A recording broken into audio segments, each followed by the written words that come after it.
अस्सलाम वालेकुम। सोच 360 के प्लेटफॉर्म से हारिस सईद आपकी खिदमत में हाज़िर है। पाकिस्तान में कौन चाहता है कि पाकिस्तान की तरक्की हो और कौन चाहता है कि पाकिस्तान तबाह व बर्बाद हो। इस पे आज मैं आपके साथ कुछ बातें शेयर करूँगा, लेकिन उससे पहले मैं आपको थोड़ा सा हिस्टोरिकल बैकग्राउंड बताना चाह रहा हूँ। देखिए, पुराने दौर में बादशाह जो होते थे ना, जब एक बादशाह दूसरे मुल्क पे कब्ज़ा करता था ना, उसका मकसद क्या होता था? उसका मकसद होता था रिसोर्सेज पे कब्ज़ा करना, ज़्यादा से ज़्यादा इलाके पे काबिज़ होना और ओवरऑल अपनी ताकत को बढ़ाना और एक शानदार सल्तनत बनाना कि जिससे सारे डरें। अच्छा, ये चीज़ें जो लास्ट टाइम तक रही हैं ना, वो इंग्लैंड के जब उसने 1800 में पाकिस्तान पे कब्ज़ा किया तो, और 1947 तक कह लें, तब तक वो रहा। ये तब तक चीज़ें रहीं।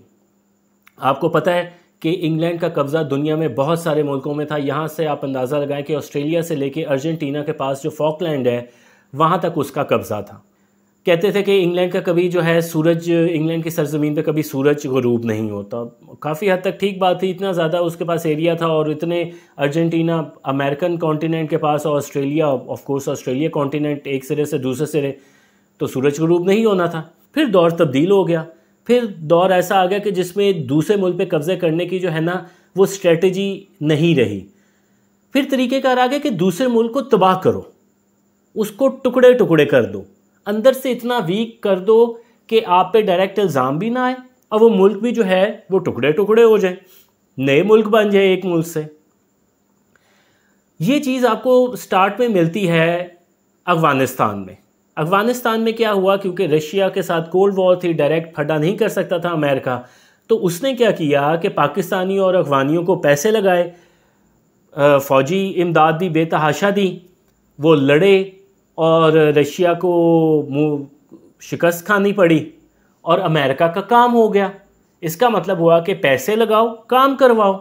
वहाँ पे अमेरिका ने अपना कोई ना, क्या कहते हैं, ग्राउंड पे गया अमरीकी, ना पे अपने कोई स्ट्रक्चर खड़े किए, ना कोई अपना निज़ाम लेके आया, उससे सब पैसे लगाए, पैसे लगा के काम कर दिया। अब यही आजकल पाकिस्तान में हो रहा है और बहुत सारे मुल्कों में हुआ है, बल्कि पाकिस्तान से पहले अरब स्प्रिंग की मिसाल, वहाँ पे भी सोशल मीडिया पे पैसा लगाया गया, एक तहरीक चलाई गई, तहरीक के ज़रिए तबाह व बर्बादी की गई। और यही चीज़ आपको करंटली पाकिस्तान में नज़र आ रही है। अब आपको अंदाज़ा हो रहा होगा कि पाकिस्तान में इन्वेस्टमेंट आ रही है, और ये याद रखिए, ये इन्वेस्टमेंट है, ये पैकेज नहीं है, ये ज़कात नहीं है, ये सदका फितराना नहीं है, ये इन्वेस्टमेंट है। अब इन्वेस्टमेंट आ रही है, सऊदीया के थ्रू आ रही है, और सबसे बड़ी बात SCO, शंघाई कोऑपरेशन ऑर्गेनाइजेशन, जो कि 10 परमानेंट मेंबर पे मुश्तमिल है, जिसमें पाकिस्तान भी शामिल है, उसका इजलास यहाँ पे हो रहा है और इजलास में उनके जो हेड ऑफ स्टेट है उन्होंने आना है। लेकिन जिनको तकलीफ़ हो रही है वो नहीं चाहते कि पाकिस्तान में ये एक्टिविटी हो, इकोनॉमिक एक्टिविटी।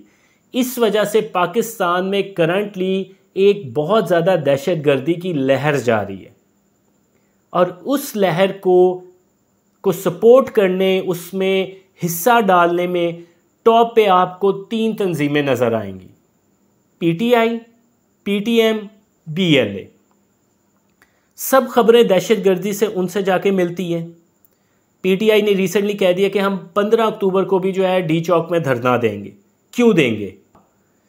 देखें, वो एग्जाम्पल देते हैं अमेरिका की कि जी अमेरिका में एहतजाज होते हैं। अमेरिका की इकॉनमी इतनी स्ट्रॉन्ग है कि वो उन एहतजाज का मुतहम्मिल हो सकता है, हम नहीं हैं। हमारे यहाँ पे पटाखा भी फट गया ना, तो बातें हमें सुननी पड़ेंगी। हमें अपनी औकात को जानना चाहिए, हमारी क्या औकात है, और हमें इस औकात से निकलने के लिए जो जान मारी जा रही है उसके को ख़राब करने के लिए ये 3 जमातें जो है ना, ये खड़ी हुई हैं सीसा पिलाई हुई दीवार की तरह। ये प्योरली हुकूमत की नाकामी और कमज़ोरी है कि इन पार्टियों से आप बातचीत करते हैं, इन पार्टियों को आप रिलैक्सेशन मिलती है। रिलैक्सेशन हुकूमत भी एक तरह से दे रही है कि इनके खिलाफ प्रॉपर क्रैकडाउन नहीं कर रही, और अदालतें भी देती हैं। किसी दूसरे मुल्क में ये पार्टीज़ एग्जिस्ट कर ही नहीं सकती। मैं आपको बताऊं, ख़ास तौर पे डेवलप्ड कंट्रीज़ में, हमारी जैसी डेवलपिंग कंट्रीज़ में तो होंगी, लेकिन किसी भी डेवलप्ड कंट्रीज़ में नहीं होती। ये पाकिस्तान की खेल में जो है अगर कामयाबी मिले तो उस पर रोती है, शिकस्त पे जश्न मनाती है, ये शहीद की शहादत पे जश्न मनाती है। और अगर पाकिस्तानी फ़ौज या पाकिस्तानी फोर्सेस दहशतगर्दों को मारे तो ये रोना रोती हैं। ये पाकिस्तान की इकोनॉमिक कामयाबियों पे रोती हैं, इनको इन पे मातम सफ़ा मातम बिछ जाता है, जबकि पाकिस्तान की जो इकोनॉमिक साइड पे जो मिजरीज़ हैं उस पे ये खुशियाँ मनाते हैं और दुआएं मांगते हैं कि पाकिस्तान श्रीलंका जैसा बन जाए। ये है, इसमें कोई डाउट नहीं है। ये बुग़्ज़ और कीना इनके अंदर इतना इतना कूट के भर दिया गया है कि हद से ज़्यादा बात पहुंच चुकी हुई है। अब क्या सबको नज़र नहीं आ रहा पाकिस्तान में तरक्की हो रही है? गो कि मैं ये नहीं कहता कि उसके सम्राट अभी आना शुरू हो जाएंगे।